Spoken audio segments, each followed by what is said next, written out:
1 Kings chapter 18 verse 30. And Elijah said unto all the people, come near unto me. And all the people came near unto him, and he repaired the altar of the Lord that was broken down. And Elijah took 12 stones according to the tribes of the sons of Jacob, unto whom the word of the Lord came, saying, Israel shall be my name. And with those stones he built an altar in the name of the Lord. And he made a trench round about the altar, as great as would contain 2 measures of seed. And he put the wood in order, and cut the bullock in pieces, and laid him on the wood, and said, fill 4 barrels with water, and pour it on the burnt sacrifice and on the wood. And he said, do it the second time. And they did it the second time. And he said, do it the third time. And they did it the third time. And the water ran round about the altar and filled the trenches. Read verse 30 and 31 only. 1 ராஜாக்கள் 18ஆம் அதிகாரத்திலே 30-31 வசனங்களை மாத்திரம் நான் வாசிக்கிறேன். அப்பொழுது எலியா சகல ஜனங்களையும் நோக்கி, என் கிட்டே வாருங்கள் என்றான். சகல ஜனங்களும் அவன் கிட்டே வந்தபோது தகர்க்கப்பட்ட கர்த்தருடைய பலிபீடத்தை அவன் செப்பனிட்டு, உனக்கு இஸ்ரவேல் என்னும் பெயர் இருப்பதாக என்று சொல்லி, கர்த்தருடைய வார்த்தையை பெற்ற யாக்கோபுடைய குமாரரால் உண்டான கோத்திரங்களுடைய இலக்கத்தின்படியே 12 கற்களை எடுத்து. I am talking about raising altars for territorial kingdom advancements. தேவ ராஜ்யம் நம்முடைய இடங்களிலே அது விஸ்தாரமாகுவதற்காக நாம் பலிபீடங்களை எழுப்புகிறதை குறித்து உங்களோடு நான் பேச போகிறேன். It is the will of God for our Christianity not just to be for the local church. We must affect the whole of our environment. நாம் நம்முடைய ஆலயங்களுக்குள் மாத்திரமல்ல, நம்முடைய சமுதாயத்தையும் நாம் இருக்கிற இடம் முழுவதையும் தேவனுக்காக மாற்ற வேண்டும், தேவனுக்காக கிரியை செய்ய வேண்டும் என்பதை குறித்து அதுதான் தேவனுடைய திட்டம், தேவ சித்தம். Our cities, they must have the experience of the God we are worshiping. நாம் நம்முடைய பட்டணங்கள், நாம் ஆராதிக்கிற தேவனை நம்முடைய பட்டணம் அனுபவிக்க வேண்டும். Elijah affected the whole of his nation. எலியா அவன் இருந்த அந்த தேசம் முழுவதிலும் ஒரு பெரிய தாக்கத்தை உண்டாக்கினார். He was just one man. ஒரே மனிதன். And the Bible says he was of like passion as you and me. வேதம் சொல்லுகிறது எலியா என்பவன் நம்மை போல பாடுள்ள மனிதன். But he was able to make the whole of that nation know that there is a living God. ஆனால் அந்த முழு தேசமும் ஜீவனுள்ள தேவன் ஒருவர் இருக்கிறார் என்பதை அறிந்து கொள்ளும்படி செய்தான். He did that by raising structures of altars of prayer everywhere. அதை அவன் எப்படி செய்தான் என்றால் ஜெபம் என்கிறதான பலிபீடத்தை அங்கங்கே எழுப்பினான். He had what we call schools of the prophets. அங்கு தீர்க்கதரிசிகளின் புத்திரர் என்று சொல்லப்படுகிற அநேகர் அவனுக்கு கீழே இருந்தார்கள். Those were not just Bible schools to teach theology. அவர்கள் ஏதோ ஒரு பைபிள் ஸ்கூல் மாதிரி தியாலஜியை சொல்லிக் கொடுக்கிற ஒரு இடமாக அல்ல. They were altars of prayer for revival. அவைகள் எல்லாமே எழுப்புதலுக்கு ஜெபத்தின் பலிபீடமாக இருந்தது. They were altars of prayer to confront the altars of Baal and the altars of the different religions. பாகாலின் பலிபீடத்துக்கு எதிராக செயல்பட்ட ஆவிக்குரிய யுத்தம் பண்ணுகிற ஜெப பலிபீடமாக அவைகள் காணப்பட்டது. And he raised many young men who were on constant prayer in those altars. இந்த ஜெப பலிபீடங்களிலே இருந்து ஜெபம் செய்கிறதான அநேக வாலிபர்களை தான் தீர்க்கதரிசிகளின் புத்திரர் என்று சொல்லப்பட்டிருக்கிறது.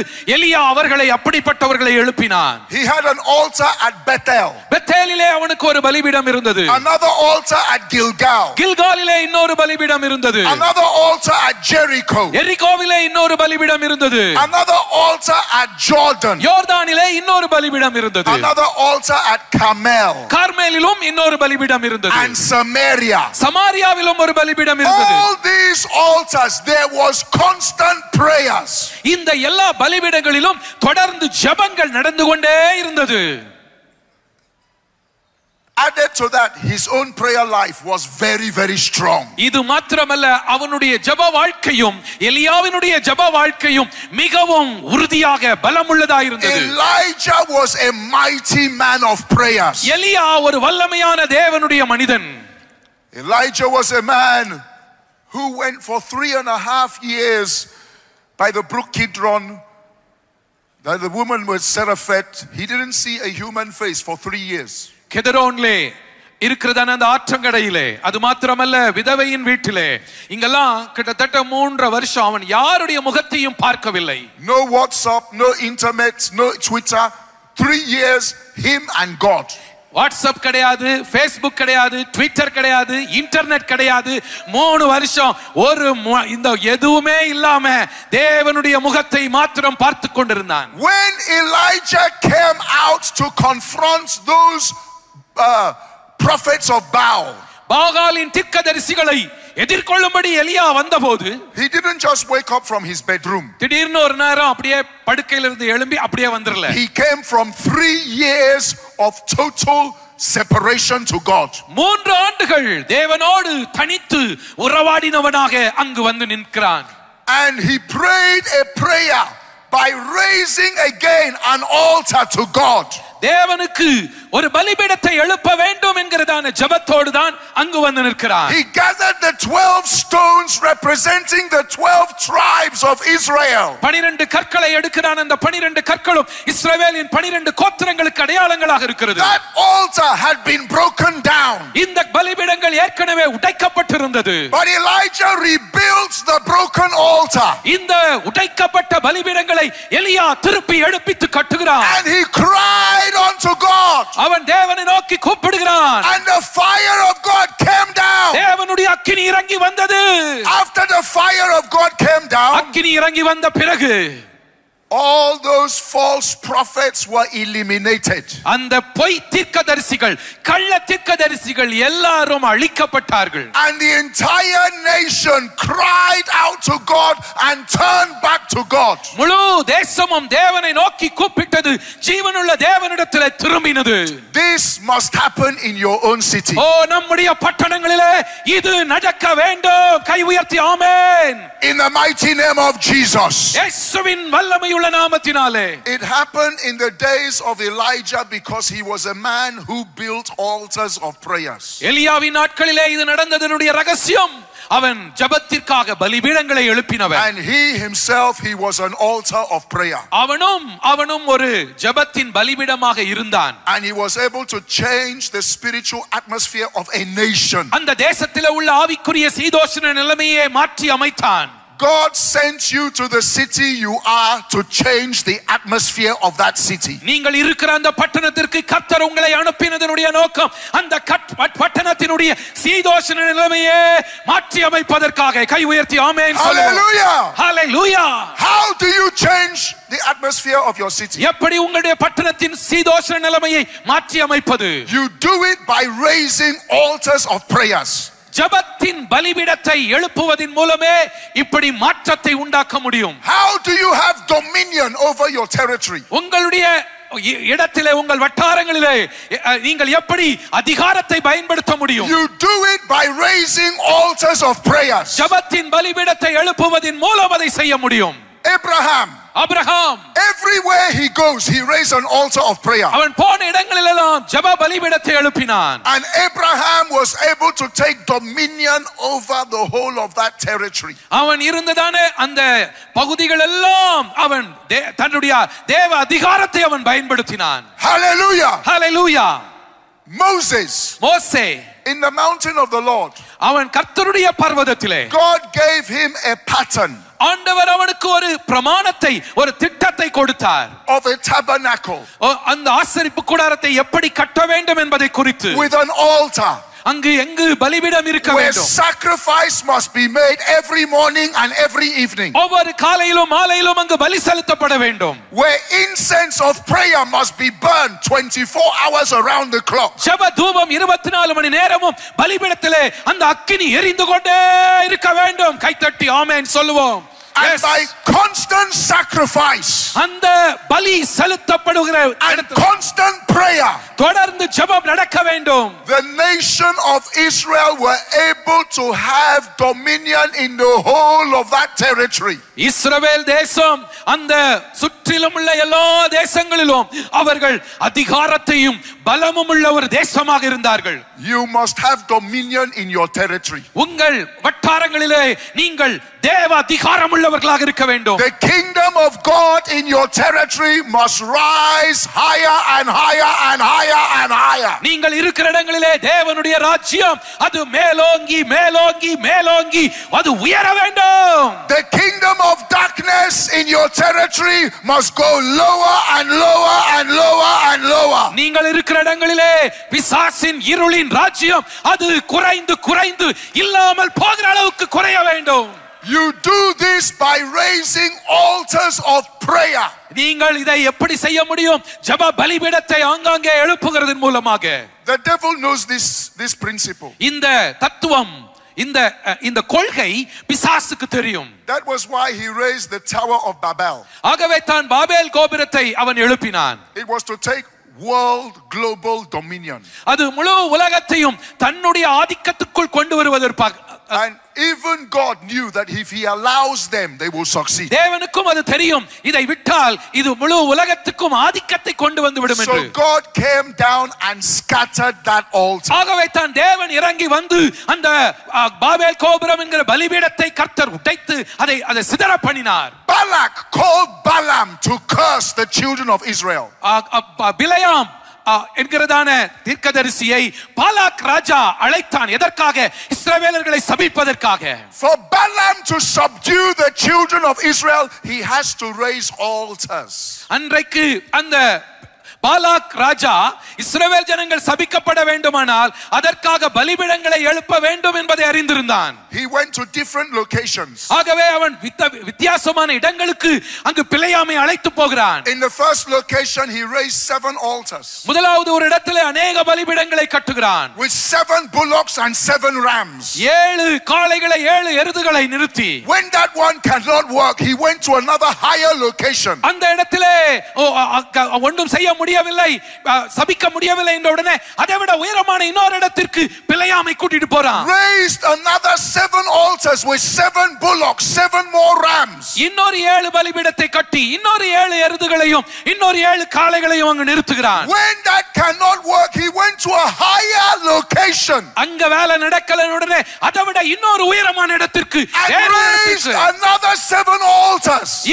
அங்கு போய் 7 இன்னும் 7 பலிபீடங்களை எழுப்புகிறான். Because the kingdom of darkness, they know that the man who has the highest altars and the most powerful altar will rule the whole of that area. சத்ருவினுடைய இருளின் ராஜ்யத்துக்கு நன்றாக தெரியும் எந்த இடத்திலே அதிகமான பலிபீடங்கள் எழும்புகிறதோ அங்குதான் ஆதிக்கம் இருக்கிறது என்று பிசாசுக்கு தெரியும். That is why the Muslims, they pray 5 times a day. ஆகவே தான் இஸ்லாமியர்கள் ஒரு நாளைக்கு 5 முறை ஜெபிக்கிறார்கள். And the Jews, they pray 3 times a day. யூதர்கள் ஒரு நாளைக்கு 3 முறை ஜெபிக்கிறார்கள். If you are not a praying man, நீங்கள் ஜெபிக்கிறவர்களா இல்லாவிட்டால் you are a joking man. நீங்க ஒரு கோமாளியாக If you are not a praying man, நீங்கள் ஜெபிக்கிறவர்களாக இல்லாவிட்டால் you cannot be a voice in your territory. நீங்கள் இருக்கிற இடத்திலே நீங்கள் தேவனுக்காக ஒரு சத்தமாக செயல்பட முடியாது. As you leave this convention, நீங்கள் இந்த மாநாட்டை விட்டு போகும்போது may your prayer life rise and rise and rise and rise and rise and rise and rise. இன்னும் அதிகரிக்கட்டும். May your voice and your influence for the glory of God take over everywhere. தேவநாம மகிமைக்காக உங்களுடைய சத்தம் உயரட்டும், எல்லா இடங்களிலும் பரவட்டும். The early church apostles, ஆதி சபையின் அப்போஸ்தலர்கள், they raised altar of prayer in Jerusalem. எல்லா இடங்களிலும் ஜெபம் என்கிறதான பலிபீடங்களை எழுப்பினார்கள். And they observed every 3 hours 1 hour of prayer. ஒவ்வொரு 3 மணி நேரத்திற்கு ஒரு முறை ஒரு மணி நேரம் அவர்கள் ஜெபித்தார்கள். You read in Acts of the Apostles chapter 3 verse 1. அப்போஸ்தலர் 3ஆம் அதிகாரம் 1வது வசனத்தை வாசித்தால், how Peter and John were running to the temple for the 9th hour of prayer. ஜெப வேளையாகிய 9ஆம் மணி நேரத்திலே ஜெபிக்கும்படிக்கு பேதுருவும் யோவானும் தேவாலயத்துக்கு ஓடி போகிறதை பார்க்கிறோம். In Acts chapter 10 verse 9. அப்போஸ்தலர் 10ஆம் அதிகாரம் 9ஆம் வசனத்திலே, you read how Peter was observing the 6th hour of prayer. அங்கு பேதுரு 6ஆம் மணி நேரம் ஜெபத்தை 6வது மணி நேரத்திலே அவன் ஜெபிக்கிறதை பார்க்கிறோம். The early apostles they set up a strategy, a structure of prayer, non-stop prayer. ஆதி அப்போஸ்தலர்கள் அவர்கள் ஜெபத்திற்கு ஒரு ஒழுங்குமுறையை வைத்து ஒரு குறிப்பிட்ட நேரத்தை நியமித்து அந்த நேரத்திலே ஜெபிக்கிறவர்களாக இருந்தார்கள். 6 a.m. in the morning. 6 மணி நேரம் அதிகாலை 6 மணிக்கு 1 hour of prayer. 1 மணி நேர ஜெபம். 9 a.m. in the morning. 9 மணிக்கு another 1 hour of prayer. இன்னொரு மணி நேர ஜெபம். 12 noon. மத்தியானம் 12 மணிக்கு another 1 hour of prayer. இன்னும் 1 மணி நேரம் ஜெபம். 3 p.m. மத்தியானம் 3 மணிக்கு another 1 hour prayer. 1 மணி நேர ஜெபம். 6 p.m. மாலை 6 மணிக்கு another 1 hour prayer. இன்னொரு மணி நேர ஜெபம். that is how they observe prayer. இப்படித்தான் அவர்கள் ஜெபித்துக் கொண்டிருந்தார்கள். round the clock.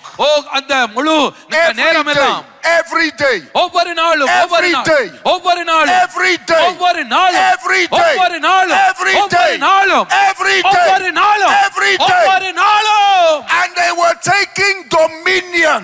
அவர்கள் ஆதிக்கம் செலுத்தினார்கள். Their influence was rising in the land. அவர்களுடைய ஆதிக்கம் அந்த தேசத்திலே பெருகிக் கொண்டிருந்தது. The devil said the only way I can stop these people is to stop the prayer. பிசாசு நினைத்தான் இந்த ஆட்களுடைய ஆதிக்கத்தை கெடுக்கணும்னா ஒரே வழி இவனுக்கு ஜெபிக்கிறதை தடுக்கணும். The Bible says the Grecians, the people from Greek, they rose up and they began to complain about the feeding of the widows. கிரேக்கர்கள் எழும்பி அவர்கள் விதவைகளுக்கு சரியாக ஆகாரம் கொடுக்கப்படவில்லை என்று குறை சொல்லினார். And they said, let the apostles leave this prayer. அப்பொழுது அவர்கள் சொன்னது என்ன? அப்போஸ்தலர்கள் ஜெபம் பண்றதெல்லாம் நிறுத்திட்டு let them come and supervise administration. இங்க சாப்பாடு காரியங்கள்லாம் எப்படி நடக்குங்கிறத அவங்க வந்து பார்க்கட்டும். And the apostles said no. அப்போஸ்தலர்கள் சொன்னார்கள் இல்லை, we will not leave prayer. நாங்க ஜெபத்தை விட மாட்டோம்.